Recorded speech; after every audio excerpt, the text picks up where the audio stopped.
चलिए, electronics component and material का अगर सिलेबस देखिएगा ना, ठीक है, तो उसमें सबसे पहले आपको पढ़ना है, आपको ये क्या बोलते हैं, सेमीकंडक्टर, कंडक्टर और इंसुलेटर के बारे में। तो वो वाला पार्ट जो है, अभी उसको रहने देते हो, कुछ है नहीं, 5-10 मिनट का टॉपिक है, तो कभी भी देख लेंगे। उसका नोट्स नहीं बनाया एक्चुअली, इसलिए हम ये स्टार्ट कर रहे हैं। तो हम पढ़े नहीं थे, मतलब नोट्स नहीं बनाए थे, उसको ऐसे ही पढ़ लिए थे। इसका नोट्स बना लिया है तो थोड़ा समझाने में ठीक रहेगा मेरे लिए। तो देखिए, नेक्स्ट एक टॉपिक आता है हम लोग को पढ़ने के लिए, पैरामीटर्स। पैरामीटर्स, ये सॉरी, मैग्नेटिक मटेरियल, ये वाला टॉपिक है। ठीक है, मैग्नेटिक मटेरियल से क्वेश्चन आता ही आता है। ठीक है, एक आध वो क्वेश्चन फिक्स है कि आएगा ही आएगा। तो इसका सबसे पहले तो कुछ पैरामीटर समझ लीजिए कि मैग्नेटिक मटेरियल में पैरामीटर्स क्या क्या यूज होता है। सबसे पहला पैरामीटर आता है इसमें, परमिएबिलिटी। परमिएबिलिटी क्या है कि अगर कोई एक मटेरियल है, अगर कोई एक, इस मटेरियल से अगर कोई मैग्नेटिक फ्लक्स लाइन पास हो जा रहा है आराम से। आवाज भाई इको कर रहा है यार।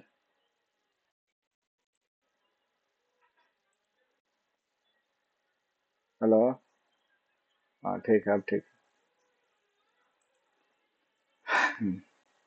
परमिएबिलिटी क्या होता है कि अगर कोई मटेरियल है, ठीक है, इसमें से आराम से मैग्नेटिक फ्लक्स लाइन अगर पार हो जाए, जितना आराम से इसमें से पार होगा मैग्नेटिक फ्लक्स लाइंस, उसी को हम लोग बोलते हैं कि वो जो मटेरियल है जितना आराम से पार हो रहा है उतना ही अच्छा परमिएबिलिटी है उसका। परमिएबिलिटी क्या होता है कि the ability of a material to allow the magnetic flux,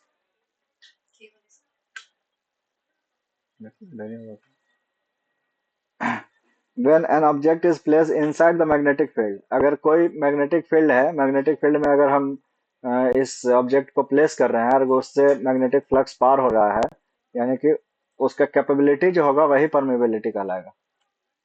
इसको ग्रीक सिंबल म्यू से डिनोट किया जाता है। ठीक है, म्यू का फॉर्मूला जो होता है, म्यू जो होता है मैग्नेटिक फ्लक्स डेंसिटी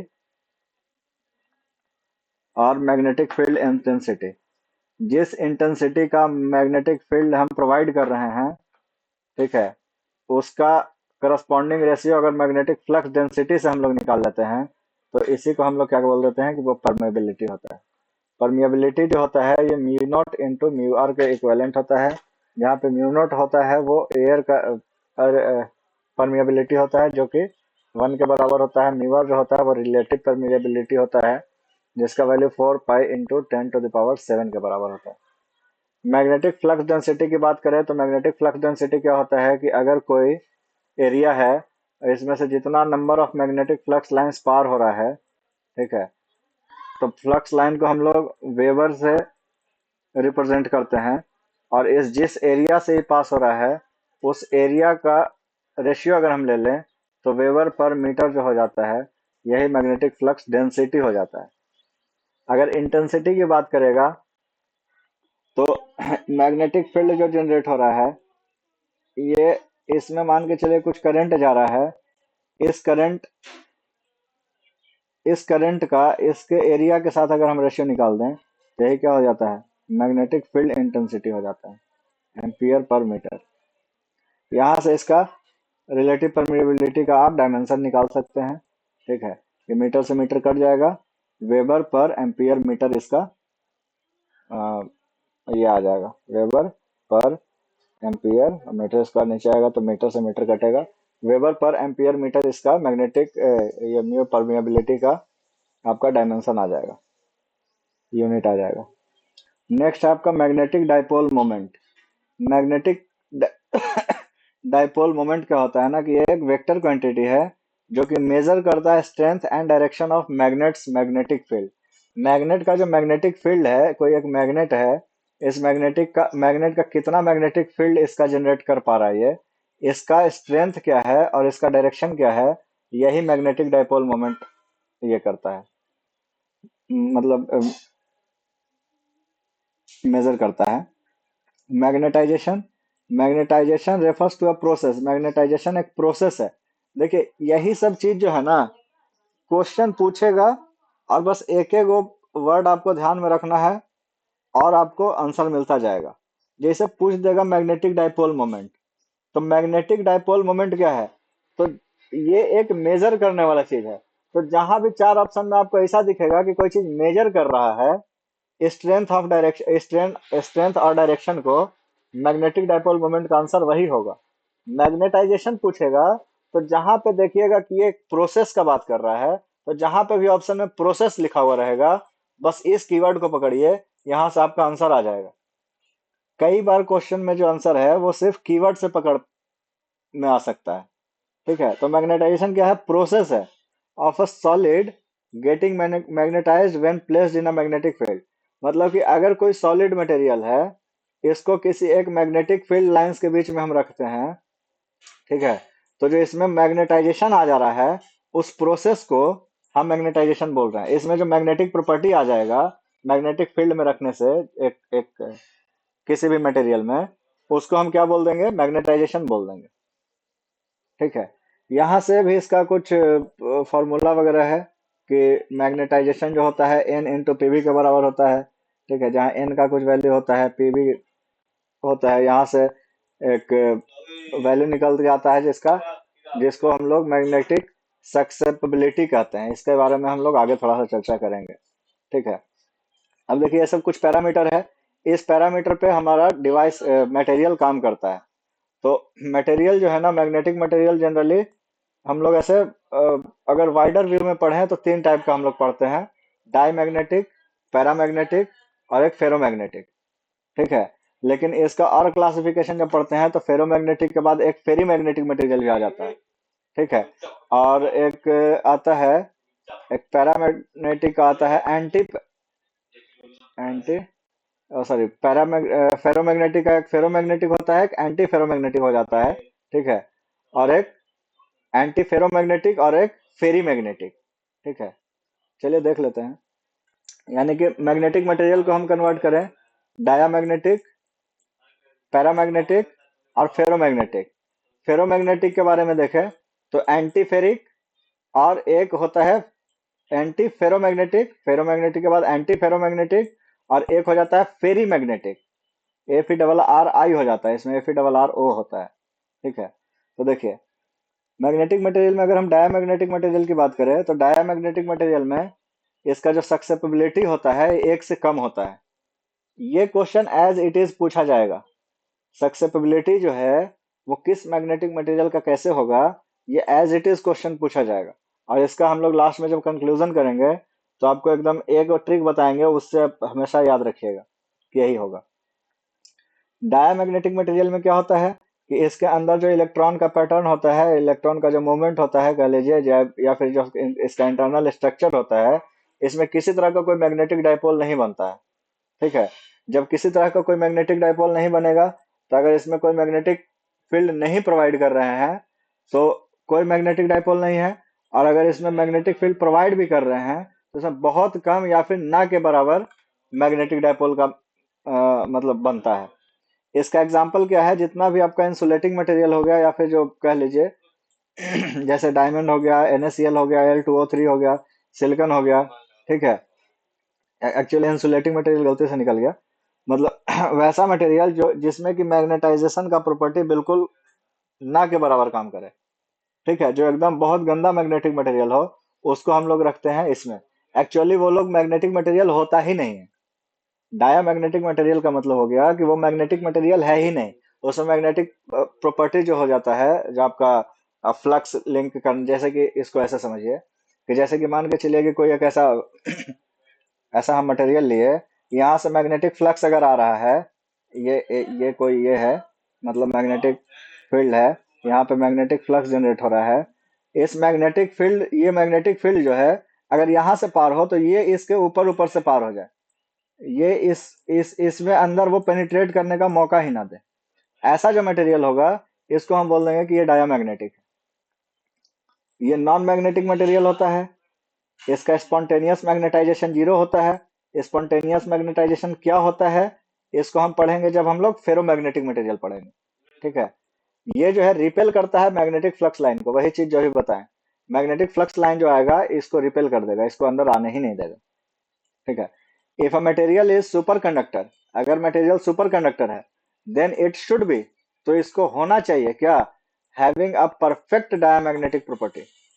ठीक है, यानी कि एक टॉपिक यहाँ से सुपर कंडक्टर का क्लियर हुआ कि कोई भी सुपर कंडक्टर जो होगा वो अगर पूछेगा कि एक आइडियल सुपर कंडक्टर है उसका मैग्नेटिक प्रॉपर्टी कैसा होगा, तो उसका मैग्नेटिक प्रॉपर्टी डायामैग्नेटिक की तरह होगा। ठीक है, नेक्स्ट है पैरामैग्नेटिक, पैरामैग्नेटिक। ठीक है, पैरामैग्नेटिक मटेरियल क्या है, तो डाया मटेरियल से ये थोड़ा सा अच्छा वाला मटेरियल होगा, इनसे मतलब in respect of magnetic property की बात कर रहे हैं। ठीक है, तो पैरामैग्नेटिक में क्या होगा कि इसमें मैग्नेटिक डाइपोल तो होगा लेकिन वो रैंडम होगा, कुछ इस डायरेक्शन में होगा, कुछ इस डायरेक्शन में होगा, कुछ इस डायरेक्शन में होगा। तो अगर अलग अलग डायरेक्शन में है तो अगर इसमें कोई फील्ड हम प्रोवाइड नहीं कर रहे हैं तो इसमें मैग्नेटाइजेशन जीरो हो जाता है। ठीक है, इसमें मैग्नेटाइजेशन क्या हो जाता है, जीरो हो जाता है। और इसमें मैग्नेटिक फील्ड इंटेंसिटी भी इसका क्या होता है, जीरो हो जाता है। लेकिन जैसे ही हम इसमें फील्ड प्रोवाइड कर देंगे इसका मैग्नेटाइजेशन का वैल्यू कुछ ना कुछ आ जाएगा, इसका फील्ड इंटेंसिटी जो है मैग्नेटिक इंटेंसिटी ये भी कुछ ना कुछ आ जाएगा। ठीक है, यानी कि ये पैरामैग्नेटिक मटेरियल जो है इसमें अगर किसी तरह का कोई मैग्नेटिक फील्ड नहीं दिया गया है तो मैग्नेटाइजेशन जीरो है, डाइपोल इसमें पाया जाता है लेकिन रैंडम वे में रहता है। ठीक है, कनेक्टेड है ना यार। ठीक है, और विदाउट फील्ड की विथ फील्ड की अगर बात करें तो यहाँ पे मैग्नेटाइजेशन नन नन जीरो हो जाता है, मतलब कि बढ़ने लगता है। और उसी तरह से मैग्नेटिक फील्ड इंटेंसिटी की भी बात करता है। ठीक है, यहाँ से एक यहाँ से एक देखिए, पैरामैग्नेटिक जो होता है ना, पैरामैग्नेटिक का क्या होता है कि इसका जो सक्सेसिबिलिटी होता है ये एक से ज्यादा होता है। ठीक है, ग्रेटर देन वन होता है। लेकिन इसका एक से ज्यादा यानी कि पॉजिटिव तो होगा लेकिन पॉजिटिव में भी क्या होगा, बहुत स्मॉल होगा। ठीक है, पॉजिटिव एंड स्मॉल होगा। हाँ बोलिए।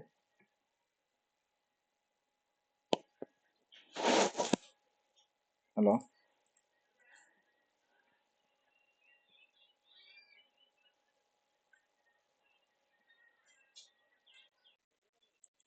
ठीक है, हमको लगा कुछ बोल रहे हैं। ठीक है, इसका मैग्नेटिक सक्सेसिबिलिटी का अगर ग्राफ बनाए, ठीक है, तो इसका मैग्नेटिक सक्सेसिबिलिटी क्या होता है कि ये डिक्रीज करता है विथ इंक्रीज इन टेम्परेचर।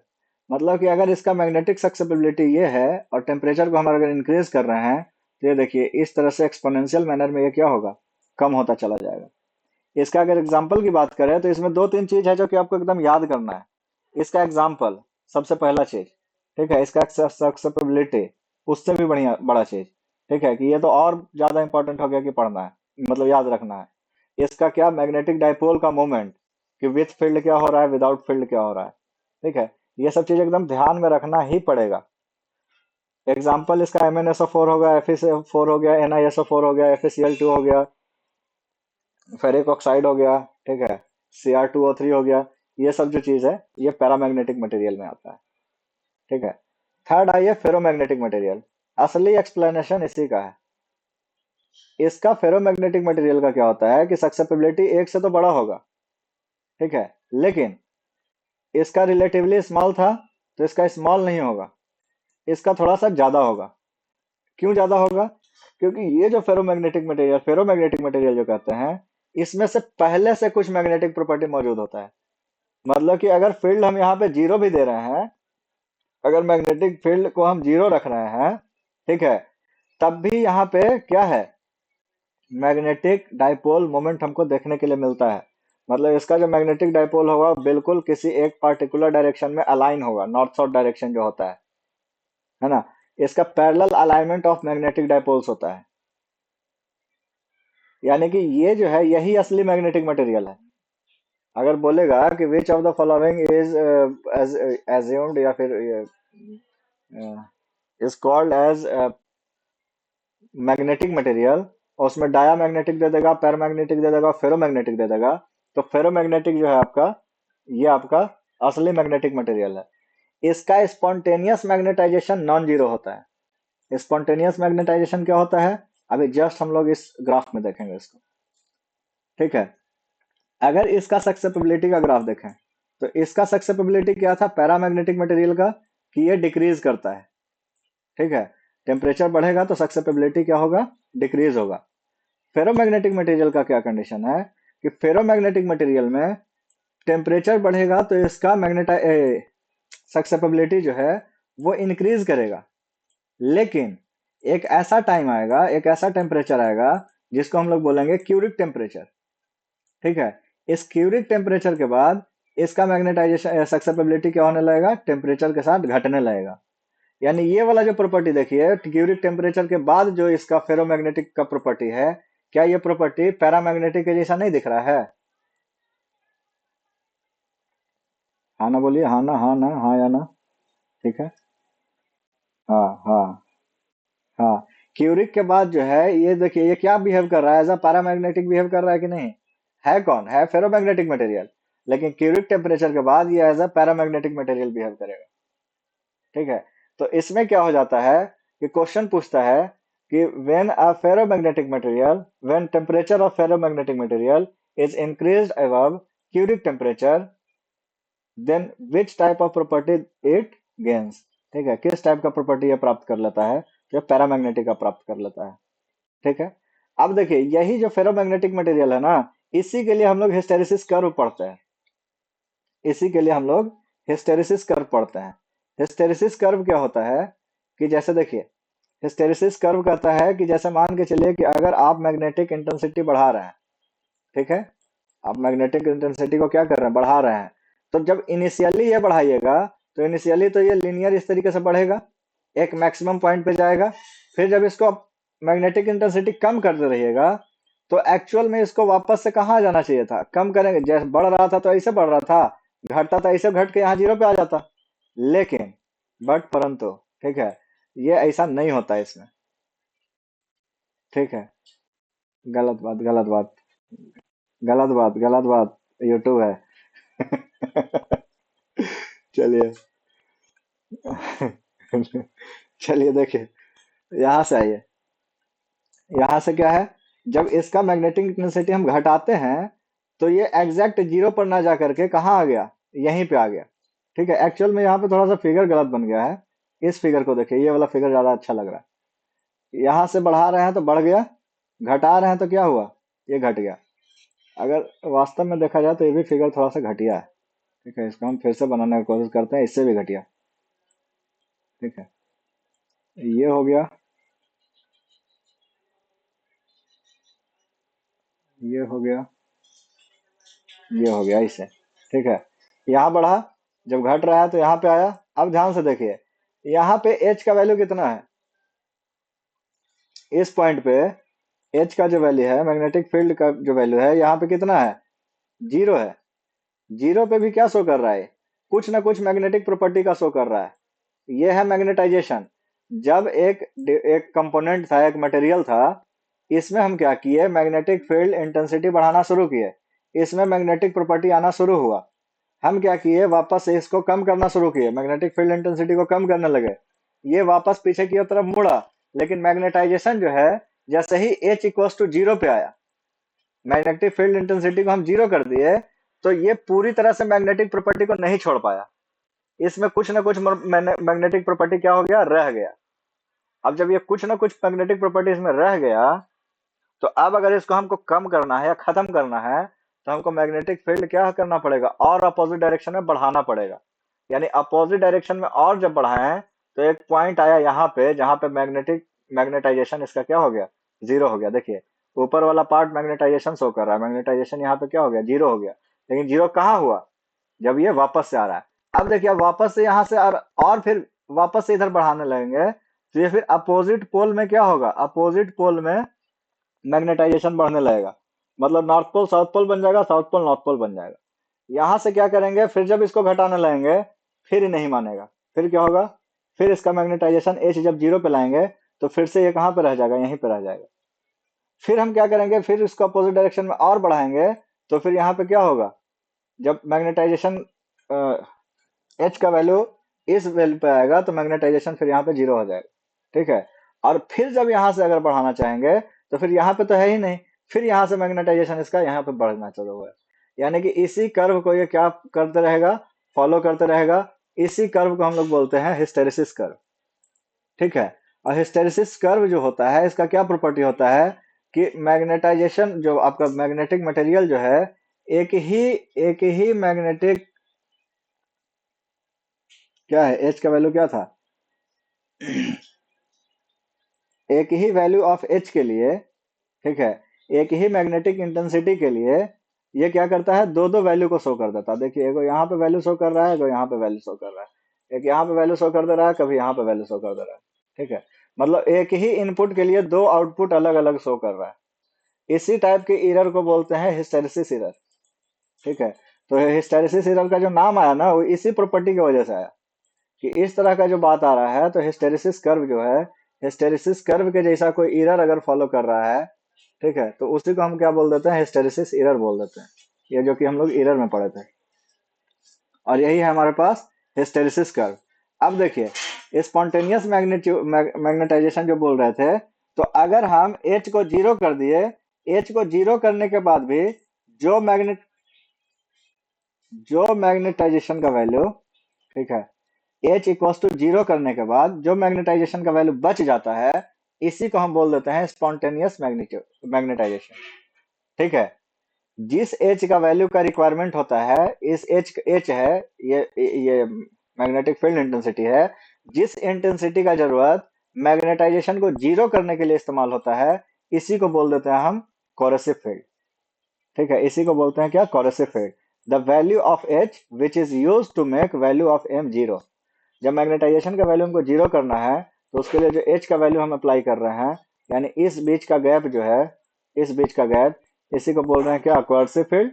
और स्पॉन्टेनियस मैग्नेटाइजेशन किसको बोल रहे हैं, मैग्नेटाइजेशन के वैल्यू को जीरो तक लाने के लिए, मैग्नेटाइजेशन के वैल्यू को जीरो तक लाने के लिए जिसका इस्तेमाल हो रहा है, सॉरी, ये जो वैल्यू आ रहा है, ये जो वैल्यू आ रहा है, मतलब कि अगर किसी वैल्यू को हम मैग्नेटाइज किए, तो एच का वैल्यू जीरो करने के बाद जो मैग्नेटाइजेशन का वैल्यू बच जा रहा है, जो मैग्नेटिक प्रॉपर्टी उसमें बच जा रहा है, इसको बोल रहे हैं स्पॉन्टेनियस मैग्नेटाइजेशन।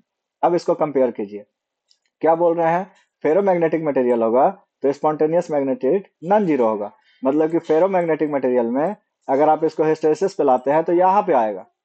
ठीक है, पैरामैग्नेटिक में क्या है, पैरामैग्नेटिक में मैग्नेटाइजेशन होता है, लेकिन इसमें क्या है, आप मैग्नेटाइजेशन एच का वैल्यू बढ़ाइएगा, मैग्नेटाइजेशन बढ़ेगा, और एच का घटा दीजिएगा तो फिर वापस जीरो पे आ जाएगा। यानी कि यहाँ पे क्या हो जाता है, यहाँ पे मैग्नेटाइजेशन जो है वो नॉन जीरो जीरो हो जाता है। स्पॉन्टेनियस मैग्नेटाइजेशन यहाँ पे भी क्या हो जाता है, जीरो हो जाता है। ठीक है, यहाँ तक किसी को कोई दिक्कत है तो बताइए।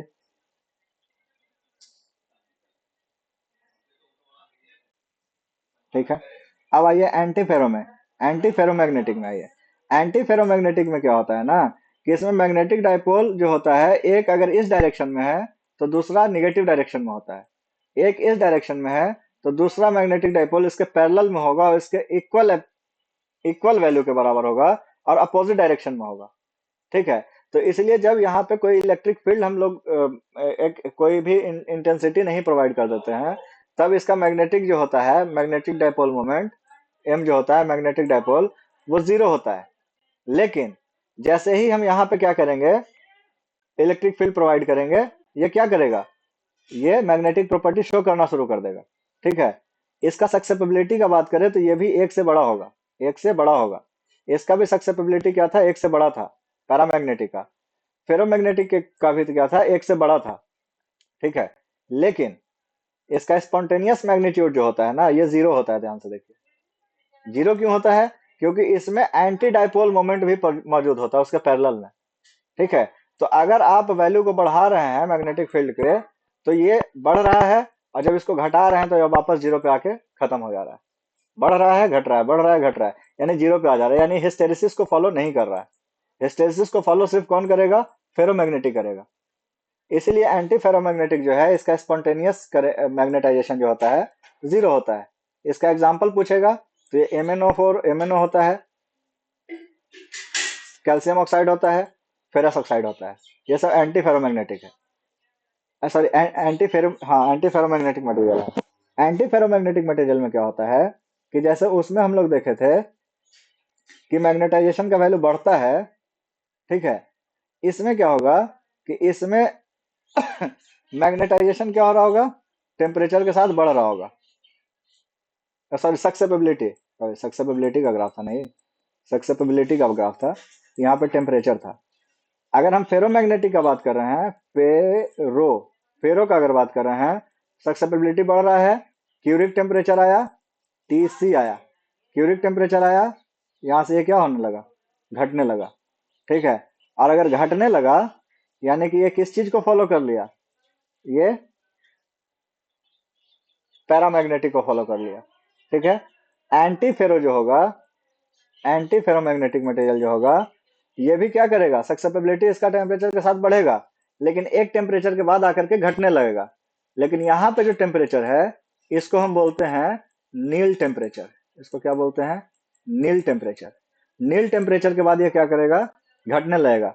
यानी कि एक फेरोमैग्नेटिक मटेरियल जो होगा, एक फेरोमैग्नेटिक मटेरियल जो होगा वो क्यूरिक टेम्परेचर के बाद, क्यूरिक टेम्परेचर के बाद पैरामैग्नेटिक में बदल जाएगा, ठीक है। एक एंटी फेरोमैग्नेटिक मटेरियल जो होगा नील टेम्परेचर के बाद पैरामैग्नेटिक में बदल जाएगा, ठीक है। इसके बाद क्या है, एक सरबत बदमाशी शुरू करवा के हम छोड़ा ही हो। ठीक है, ठीक है, ठीक है, ठीक है, जाइए। ना ना, ट्रेन ट्रेन बढ़ाइए, ट्रेन बढ़ाइए, पहले वो ज्यादा जरूरी है। ना ना, ठीक है, ठीक है, पहले वो देखिए। ठीक है, ठीक है, ऐसे भी 10 मिनट और चलेगा, 10-15 मिनट, चलिए। ठीक है। अब यहाँ पे आइए फेरी मैग्नेटिक मटेरियल में। फेरो मैग्नेटिक के बाद क्या आता है, फेरी है। देखिए ए फिर आर आई है, डबल आर आई एक्चुअली होता होगा शायद इसका। फेरी मैग्नेटिक मटेरियल, फेरी मैग्नेटिक मटेरियल में क्या होता है, सक्सेप्टेंस इसका जीरो होता है, ठीक है। सॉरी, सक्सेप्टेबिलिटी जो होता है इसका जीरो होता है। इसका स्पॉन्टेनियस मैग्नेटाइजेशन जो होता है ये नॉन जीरो होता है। नॉन जीरो के पीछे रीजन क्या है कि इसमें एंटी डाइपोल मोमेंट तो मौजूद होता है, लेकिन जो डाइपोल मोमेंट होता है उसके अपेक्षा एंटी डाइपोल इसमें कम होता है, ठीक है। एंटी डाइपोल मोमेंट जो है, देखिए ई वाला बड़ा साइज है और इधर वाला छोटा है, मतलब एंटी डाइपोल तो मौजूद रहेगा लेकिन डाइपोल से कम रहेगा। तो इसके वजह से मैग्नेटिक फील्ड अगर जीरो भी है तो कुछ मैग्नेटाइजेशन का प्रॉपर्टी इसमें रहता है। लेकिन इसमें क्या होता है कि इसमें जो है ना, जो स्पॉन्टेनियस वैल्यू है ये कम रहेगा, ठीक है। इसमें जो कोर्सिव है ये कम जरूरत पड़ेगा, ठीक है। इसका कुछ प्रॉपर्टी होता है। फेराइट्स जो है ना are made which is widely use, ठीक है। ये फेराइट मटेरियल जो है ना, फेरी मैग्नेटिक मटेरियल, इसका हम लोग बहुत ज्यादा इस्तेमाल करते हैं क्योंकि इसका परमेबिलिटी हाई होता है, इसका रजिस्टिविटी हाई होता है, इसमें ईडी करंट लॉस कम होता है और इसका डाइलेक्ट्रिक लॉस भी कम ज्यादा होता है, ठीक है। डाइलेक्ट्रिक लॉस ज्यादा होगा तभी हाई रजिस्टिविटी होगा, ठीक है। इसमें एक टॉपिक आता है मैग्नेटिक मटेरियल में, सॉफ्ट मैग्नेटिक मटेरियल और hard magnetic material. Hard magnetic material और सॉफ्ट मैग्नेटिक मटेरियल सिंपल जैसा सोच रहे हैं वैसा ही है कि अगर कोई मैग्नेटिक मटेरियल है उसको हम मैग्नेट में बना दिए और वापस से उसको मैग्नेटिक प्रॉपर्टी हटाने के लिए अगर हमको ज्यादा मेहनत मशक्कत, ज्यादा हमको मैग्नेटिक फील्ड इंटेंसिटी प्रोवाइड करना पड़ रहा है तो उसको हम लोग हार्ड बोल देंगे, और कम करना पड़ रहा है तो कम सॉफ्ट बोल देंगे। सॉफ्ट मैग्नेटिक मटेरियल में क्या होता है कि इजिली मैग्नेटाइज एंड डीमैग्नेटाइज, या मैग्नेटाइज करना है तो भाई यहाँ से दे दीजिए, एच का वैल्यू कम दिए मैग्नेटाइज हो गया, एच का वैल्यू थोड़ा सा पीछे तरफ थोड़ा सा बढ़ाया ये डीमैग्नेटाइज हो गया, ठीक है। हार्ड में क्या है कि इसको मैग्नेटाइज करना भी मुश्किल है भाई, डीमैग्नेटाइज करना भी मुश्किल है, ठीक है। Magnetization and demagnetization is difficult है इसमें। इसमें हिस्टेरिसिस एरिया जो है, देखिए हिस्टेरिसिस एरिया ही छोटा है, इसमें हिस्टेरिसिस एरिया इसका क्या हो जाता है, बड़ा हो जाता है। परमिएबिलिटी तो दोनों का हाई होगा क्योंकि ये दोनों फेरोमैग्नेटिक का, ठीक है। ये दोनों जो है सॉफ्ट मैग्नेटिक प्रॉपर्टी या हार्ड मैग्नेटिक प्रॉपर्टी, ये दोनों फेरोमैग्नेटिक का ही होगा, दोनों जो है फेरोमैग्नेटिक मटेरियल का ही होगा। फेरोमैग्नेटिक मटेरियल में ही है कि कुछ ज्यादा हार्ड हो गया, कुछ सॉफ्ट हो गया, सॉफ्ट हो गया। ठीक है, तो परमिएबिलिटी तो दोनों का हाई होगा, मैग्नेट को फ्लक्स को पास करने का क्षमता तो दोनों में ज्यादा होगा, लेकिन रिटेंटिविटी जो होगा ये लो होगा। इसको एज इट इज याद रखिए, ज्यादा टर्म याद रखिएगा कोई फायदा है नहीं। ठीक है, एज इट इज याद रखिए कि रिटेंटिविटी हाई ज्यादा वाला में ज्यादा होता है, कम वाला में कम होता है। ये लो कोऑर्सिव होगा। देखिए यहाँ पे एच का वैल्यू क्या है, एच का वैल्यू हमको कम प्रोवाइड करना पड़ रहा है मैग्नेटाइजेशन को जी, इसीलिए तो बोले कि इसको रहने दीजिए। हर चीज को क्या रिटेंटिविटी, रिटेंटिविटी होता है कि मतलब आप कह सकते हैं कि इसको रिटेन करने का कैपेबिलिटी, या फिर छोड़ दीजिए, अभी एग्जैक्टली हमको नहीं पता है तो इसको रहने दीजिए। ठीक है, ये हम कहें कि पढ़े भी नहीं है, कहीं क्वेश्चन भी नहीं देखें इसका। हालांकि आ सकता है, ये पैरामीटर है तो इससे क्वेश्चन आ सकता है, देख लेंगे, अभी तुरंत देख लेंगे इसके बाद। ठीक है, इसमें कोएर्सिव क्या होता है, इसका लो होता है, कम मैग्नेटिक फील्ड को इधर अपोजिट साइड में भेजना पड़ेगा तो मैग्नेटाइजेशन जीरो हो जाएगा। इधर क्या होगा, ज्यादा मैग्नेटिक फील्ड को प्रोवाइड करना पड़ेगा हमको। इसमें हाई हिस्टैरिसीस होता है, इसमें लो हिस्टैरिसीस होता है।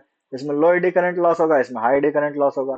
यही है आपका मैग्नेटिक मटेरियल। मैग्नेटिक मटेरियल से आप क्वेश्चन बनाइए, आपको समझ आएगा कि हम लोग सही पढ़े हैं कि गलत पढ़े हैं।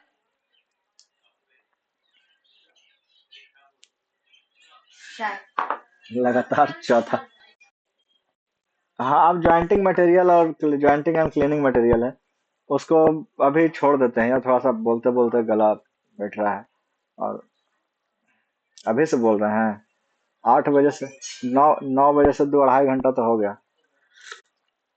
चौथा बार तो चाय पी रहे हैं, खाना वाना खा भी नहीं किए। है, इतना बड़ी लगी थी कि शरीर। एगो भैया थे, कल बात हो रहा था, सुनिए ना, सुनिए ना, यूज हम बताते हैं यूज। बोले कि ज्यादा चाय नहीं पीना चाहिए, हो क्या हो जाता है, तो 80 बरस के बाद ना, 70 80 बरस के बाद शरीर में बहुत तरह की दिक्कत हो जाता है। तो हम बोले कि तो अच्छा ये बताइए कि 80 बरस के बाद आदमी क्या साल और जिएगा, तो मैक्सिमम 10 साल। कहले कि तो 80 से 10 साल, 90 के बीच में 10 साल में वो कौची बड़ी दुनिया में बदल के रख देगा, ये बताइए तो हमको। 90 की जगह 80 में चल जा, तुम क्या दिक्कत है। गलत बात है, बताइए। वही ना, ओपीएस मिलने नहीं है और जीना है 102 बरस। झूठो माथा के दर्द बाल बच्चा पर एगो। कल ही तो कह देती कि हाँ एकदम सही बात बोला तुम। लेकिन हाँ, हमारा पास आया था, इसने बात सुनने के लिए मिलेगा। चलिए क्वेश्चन लगाते हैं इसको। राजीव जी हैं जी।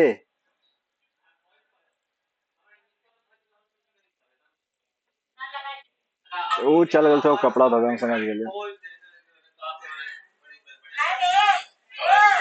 बस 5 मिनट रुक जाओ, 10 मिनट में भाई।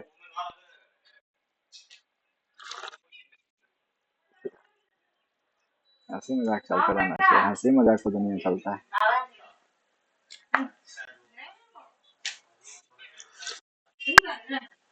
घरे घरे मम्मी पूछ रही थी खैर है, खाना वाना खा लगे बैठा ला सर। रुको 10 मिनट में आता है।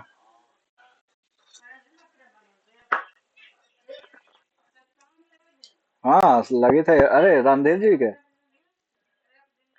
वो लगा कार्ड उड ना छपल, हाँ अप्रैल में लगा हो गया।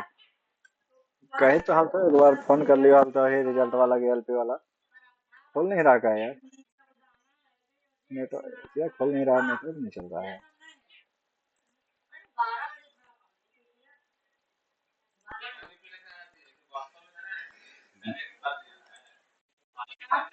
ना चालू है, बंद कर देता रुको।